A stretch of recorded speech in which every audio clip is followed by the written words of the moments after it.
Hi, welcome to podcast episode 1, Manifesting My Health, and how I used mindset to transform my weight loss journey. I lost over 50 pounds in 2022, but it wasn't just about workouts or the diet. It was about how I changed my mindset. Today, I want to share how manifesting played a key role in my journey. Hi, I am Carrie Helmer. Welcome to Project U 2.2, where we explore mindset, motivation, and moving through life transitions with purpose. Let's talk about the word manifesting for a few minutes. I do not believe in manifestation magic, and I hear so much about manifesting as if it's wishing something into existence. And for me, manifestation is all about connecting with myself, but on a deep psychological level, but then taking consistent action. Manifestation is a psychological alignment where we implant our goals and beliefs into our subconscious mind. This helps our minds recognize opportunities, stay motivated, and just guide all of our decisions. When we consistently visualize and affirm our goals, we're telling our subconscious mind what's important. Our brain starts working to help us achieve our goals. And don't get me wrong, I do believe in a higher power, and recently I was on a retreat with 7 strangers where we went to Greece and Italy. And on my first morning, we went for a walk, and I was missing home a little bit. And so I prayed to find a rock. The Mediterranean is filled with rocks, and I wanted a rock that would just remind me of home. So as I was waiting in the Mediterranean that first morning, I bent down after about 22 seconds of asking for a rock, and I picked up one that looked just like my home state of Michigan. And if you don't know, Michigan is shaped like a mitten. And to find a rock in that same formation was unbelievable and a little bit breathtaking. It took my breath away. And then right next to it was another one that looked like a heart. And so I had to pick those up, take a picture of them, and really just give thanks for finding those because they really helped set me on just a positive path for that trip. So for years, I felt completely stuck and frustrated with my weight, and I tried so many diets. I did LA Weight Loss, Weight Watchers. I did one through a gym where you had high proteins all week, and then you got a cheat day. I did cleanse juices, you name it. I did so many. And as a teacher, every summer I'd have this mindset that this was going to be my summer and I was going to be on another health journey. And so I'd exercise. Some summers I would do 4 hours of exercises every morning. Others, I'd go for runs. I'd ride my bike. And I would constantly replay this mantra in my head as I was walking or running that nothing tastes as good as skinny feels. And I would lose weight. But then as soon as the school year started again, I would gain it back. And I was just so focused on giving of my time, my emotions, my support, my heart to my students. And all of my energy was going to them and to raising our 3 boys. And I would completely lose myself. My health and my needs always came last. And my weight reflected this. It wasn't until our boys were grown. Our youngest was 16. And I was nearing the end of my 31-year teaching career. And I finally felt like I had time to focus on me. And that's when everything changed. And I just prioritized my health. I changed my mindset. And I gained so much joy. I learned that it wasn't about punishment. It wasn't about taking things away and restricting myself, but it was about reconnecting with myself and taking deliberate steps in action and finding joy in the journey. And that's when the concept of manifestation set in, and I used it as a psychological tool. So just a quick science lesson. One of my best friends is an AP biology teacher, so she is always giving me tidbits, so I have to include this. Our brains rewire themselves based on repeated thoughts and actions. It's called neuroplasticity. So I visualized the life I wanted. I visualized myself thinner. I visualized myself being able to wear clothes that fit comfortably, visualized wanting to go shopping, visualized looking in the mirror and not hating what I saw, visualized seeing pictures of myself that my boys would take and not hating them or not wanting to hide behind them in pictures.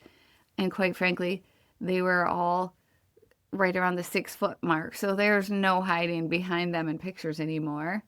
And so I just visualized the life I wanted and planted those goals into my subconscious. And I had to do the daily actions to get me there. There's another term in science called cognitive priming, which just means that if we focus on our goals, we notice things or opportunities that we might have missed otherwise. Which reminds me of the rocks that I found in the Mediterranean. So on my weight loss journey, I listened to health and weight loss podcasts. Every night, they'd put me to sleep. I just turned my little timer on my AirPods and have it just put me to sleep. And part of me just hoped that like my subconscious mind would just hear that for an hour every night. And then I would go on walks and listen to more podcasts. And I made a 2-mile walk part of my daily routine. And I promised myself that I wouldn't force myself to run or I wouldn't have to do 4-hour workouts that exhausted me. But I could just enjoy being outside, getting healthy motion in, and taking our dog for a walk. I also read and studied about health habits. And so habit formation is where we pair our mindset work with consistent action to reinforce behavior change. So for me, everything started to align here. And for the first time, losing my weight wasn't just working, but it was also becoming a joyful process for me. And I learned that I couldn't get too comfortable when I reached my goal, and I would always have to put myself in check because health and fitness are not final destinations, but they are always a work in progress. So an analogy I liked was one day I was walking and I was looking at different lawns in our neighborhood, and I saw some that were lush and green, and I saw others that had weeds and others that were just dead and dying. And it really made me think about health journeys and how we don't just plant the seed or put down sod and then expect it to be perfectly green all year. We have to mow it, we have to fertilize our lawns, we have to water it, and sometimes weather conditions affect the progress.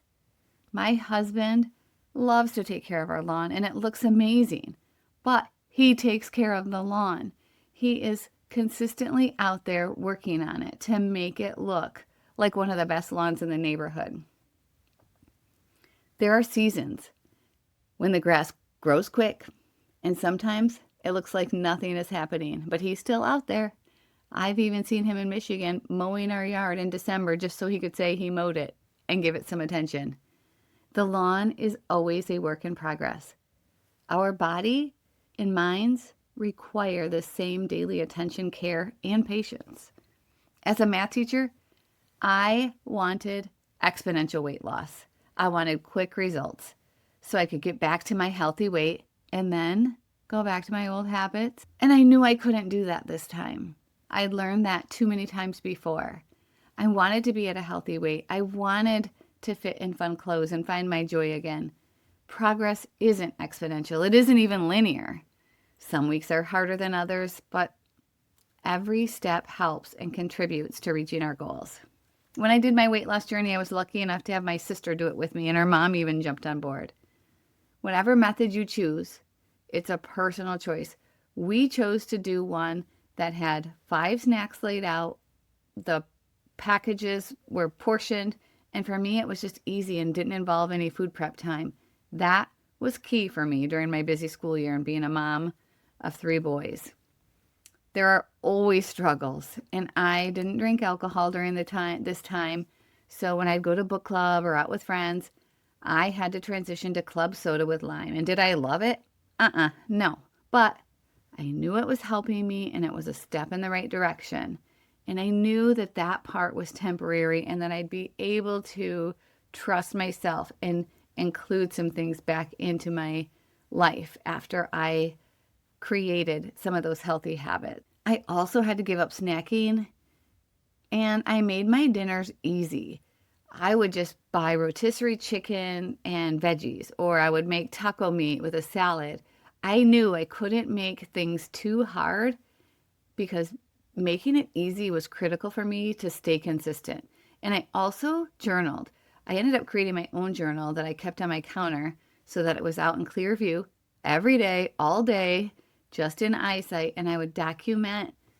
I just made easy checklists and I just held myself accountable. The scale also becomes something that I force myself to check in with weekly. And I had a little section in my journal with daily affirmations about health. And I would listen to podcasts, like I said, read books, and I noticed my energy increasing, and I started to feel like I could do this. And at 50 years old, I had to play mind games with myself, and I told myself I only was going to do this for 1 month. I had invested $300 in products to do this plan, and so after 30 days, I could stop. But when I got to the end of the 30 days, I had lost 17 pounds, and I began to notice an improvement in my appearance, my energy level. No one else really noticed at this point, but I was starting to notice. And so I decided to sign up for a second month. I love things being organized. I love a clean area. So I also added a chart in my journal, and I just numbered 1 to 31 and told myself that I had to purge that many items every day. I could donate, throw away, or sell these. So one day if I cleaned out a drawer and found 5 items to get rid of, I'd cross the number 5 off. The next day if I cleaned my closet out and found 22 items to get rid of, I'd cross the number 22 off. And so every day I had to cross off one of the numbers 1 through 31. At the end of a month, that adds up to almost 500 items, 496 to be exact, that you've purged. So for me, purging my surroundings while I was purging bad food and bad habits from my body just really felt aligned. And 5 months later, I had some clean cabinets, organized closets, my storage room was clean, my classroom was clean, but my body was also at goal. I had arrived to my 50-pound weight loss. And it was here that I had to continue to remember that health, just like the cabinets and drawers and lawns, don't stay in great shape unless we keep at it. Every choice, every step, we might slide back a little bit with a few pounds or a few bad choices, or a drawer might get unorganized, or a lawn might have a couple of weeds creeping in, but we have to remember that they're daily practices and that we have to continue to level up those habits and not get complacent. Manifesting isn't something passive that we can just say, I want to lose 50 pounds and not do anything about it. I imagined a healthier, thinner me, and then I created habits to support that vision. We all know how important consistency is. If you are looking to make a change in your life, write a clear statement, a goal about what you want. Then create a daily affirmation aligned with your goal. Visualize your success every day. When I wanted an unhealthy food item, I'd just ask myself if a fit version of me would sabotage her progress like that. Track your wins in a journal to reinforce your progress. It's so much fun to look back and to see how far you've come and to remind yourself of the hard work you put in. It's so important to match your mindset work with concrete action steps. What is one thing that you can visualize and act on today to move you to a more joyful life? Manifestation isn't magic. It's about aligning your mind with your actions. Start by writing one clear goal and planning your first step toward it. Thank you so much for joining me in my first podcast, and I invite you to subscribe to my podcast, Project You 2.2, and I would love for you to share your manifestation wins with me.